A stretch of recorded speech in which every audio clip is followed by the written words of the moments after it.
Why should you look for your ancestors' home or land in your genealogy research? There are many good reasons.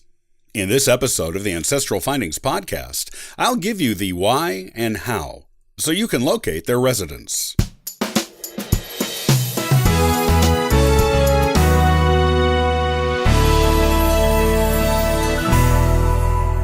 Locating the home of an ancestor, or the land on which they lived, is an exciting part of genealogy. Being able to locate these places and visit them in person gives you a much closer connection to your ancestors and a deeper understanding of what their lives were like. There is nothing quite like standing on the steps of your ancestors' old home, or on the land where their home once stood, to give you the impression of traveling back in time to when your ancestor lived there. Even though the landscape may have changed, you know you are standing where they once stood, and seeing at least some of the things they saw when they lived there. Those things alone can help you imagine your ancestors' lives in much more vivid detail.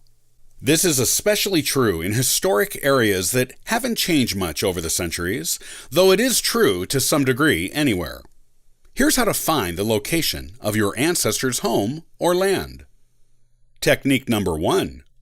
One of the easiest ways to find an old ancestral home is to look at the ancestor in question's death certificate and/or obituary. If the person died at home, their address will be listed on the death certificate. If they died elsewhere, but the funeral was held at the home, or the family had calling hours there for friends and neighbors to visit and pay their respects, it will usually be listed in the obituary. With this information, it is usually a simple matter to find the house. The only exception is if the address numbers or street names have changed in the years since your ancestor died. You can discover this by looking at old maps of the city. These can typically be found in the city's city hall or local archives. Compare those maps from the era of your ancestor to the maps of today to look for any discrepancies in addresses and/or street names, and pinpoint the location of the house or the place where the house once stood. Technique number 2. City directories were published extensively in most cities and towns across the United States from the mid-1800s to the early 1900s. These were the phone books of their day, before there was a telephone or large-scale use of it.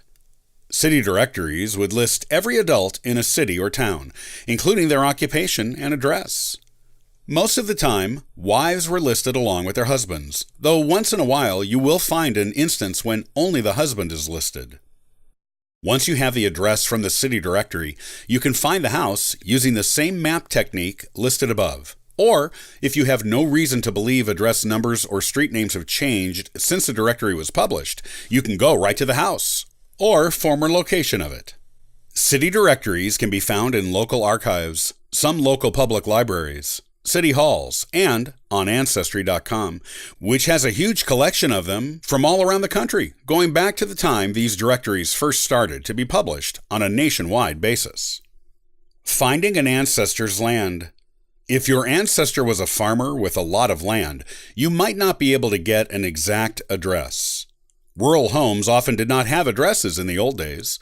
They were listed in census records and old town records as being on a rural route, or sometimes just by a description of where the land was located. If you are looking for land that was owned by your ancestor before 1800, you should be looking in archive buildings or courthouses for bills of sale that were usually handwritten.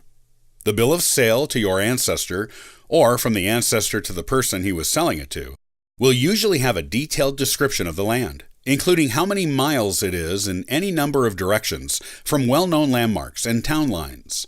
It will also describe physical features of the boundaries of the land, which may still be there.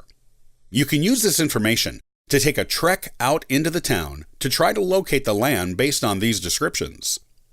You can always consult ancient local maps if you need additional assistance, especially if the land has changed a lot since then. Land that was owned by your ancestor from the early 1800s to the present is usually laid out on plat maps. You may have to go into the local courthouse to research land title changes to find a record of your ancestor's land, which should show when they owned it and when or if they sold it.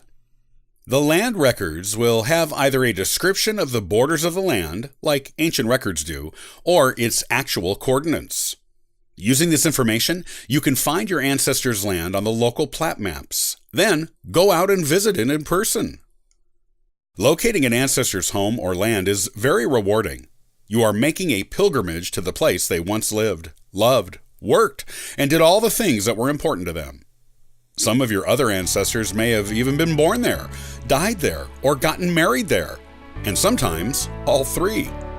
It gives you a very tangible connection to your ancestor that you can't get in very many other ways. Start looking for your ancestor's home or land today and add an important element to your genealogy research.